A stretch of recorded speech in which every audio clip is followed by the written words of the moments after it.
सिया राम जय हरि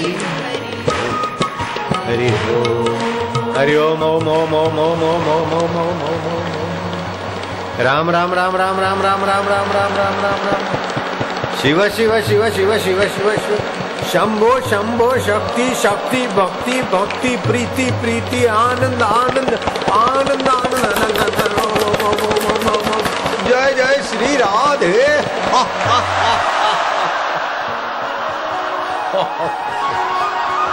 हरि ओम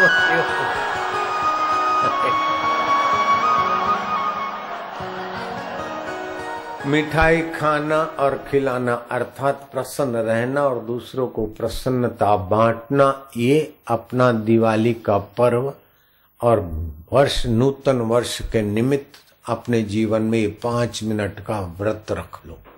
सुबह थोड़ा नृत्य कर लो और महाराज खूब हास्य करो तो दिन भर आप प्रसन्नता, कार्य क्षमता और आरोग्यता में मदद पाओगे।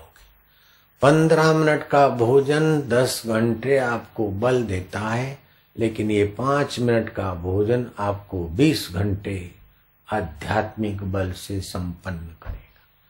एक बात, फिर 5 मिनट ध्यान मूलम गुरु मूर्ति लोग बोल जाते, 5 मिनट अपने गुरुदेव को देखते देखते यहाँ तो जो आफत आई है अभी तक पीछा नहीं छोड़ रही, जो भी मुसीबतें हैं, तो फिर उन मुसीबतों को आफतों को फाइट करने वाली पुण्याई प्राप्त चालू करो। यत् कृते मनुष्य तन्न शक्य सुरासुरई, मनुष्य ये प्रकृति की आखिरी बनावट है, इससे आगे का प्रकृति कुछ नहीं बना सकती।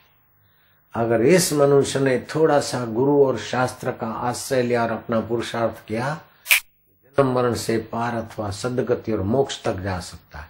अगर मनुष्यता का फायदा नहीं लिया, खाया पिया, 2-4 बच्चों को पैदा किया, राग में द्वेष में इसमें भटक गया, तो फिर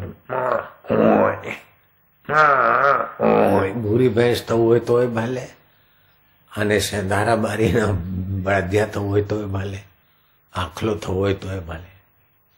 मनुष्य जीवन एक ऐसी ऊंचाई पर आया कि इसके बाद प्रकृति ऊंचा नहीं उठा सकती। स्वयं ऊंचा उठ ले सतशास्त्र के द्वारा, गुरु मंत्र के द्वारा, व्रत के द्वारा, नियम के द्वारा। जैसे कार्तिक मास शुरू होता है, कार्तिक मास में तुलसी के आगे दीप जलाना पुण्यदायी। कार्तिक मास में पत्तल पे भोजन करना, संयम रखना, पति पत्नी अलग रहना, ये पुण्यदायी, सुखदायी और कठिनाई को मारने वाला होता है। अपने लोक कल्याण में पहले हमने लिखवाया था, पढ़ के सुना दो। कार्तिक मास में क्या क्या करना उचित है। प्रातः काल का स्नान, कार्तिक मास के प्रातः काल के स्नान के पुण्य की बड़ी भारी महिमा है। राम जी जब वनवास गए तो कौशल्या माँ को लगा कि भरत गादी पे बैठे और राम वनवास जाए, ये भरत ने या तो उसके कह के मायके का भी कुछ राजकारण हो सकता है, तो कौशल्या जी को थोड़ा संदेह रहता था।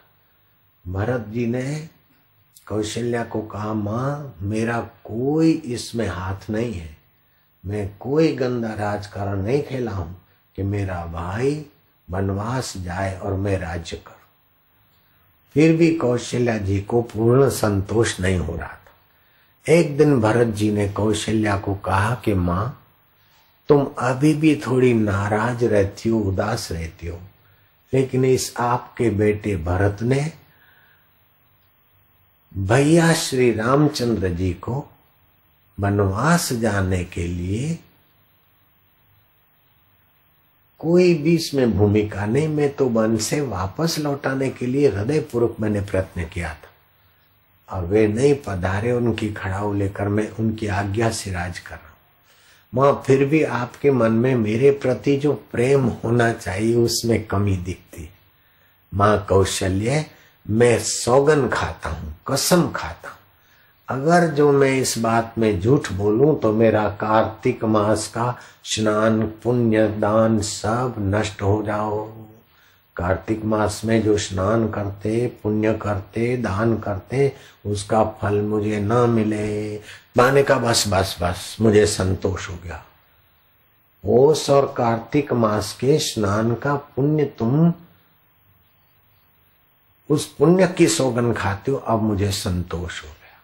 तो कितना बड़ा भारी पुण्य होता होगा। और जिसने बड़े बड़े अपराध किए हैं वो अपराधों का फल देर सबेर भोगना पड़ता है। इधर नहीं भोगे तो वहां भोगना पड़ता है।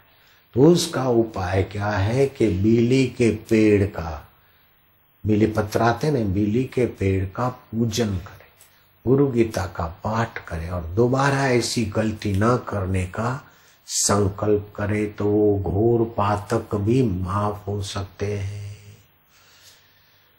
पुण्य करने से पाप नष्ट होता है, लेकिन किसी व्यक्ति का अपराध अथवा कर्जा पुण्य से नाश नहीं होता। जब तक वो व्यक्ति माफ नहीं करे कर्जा अथवा अपराध, तब तक चुकाने के लिए किसी न किसी जन्म में उसके अधीनस्थ होना पड़ता है।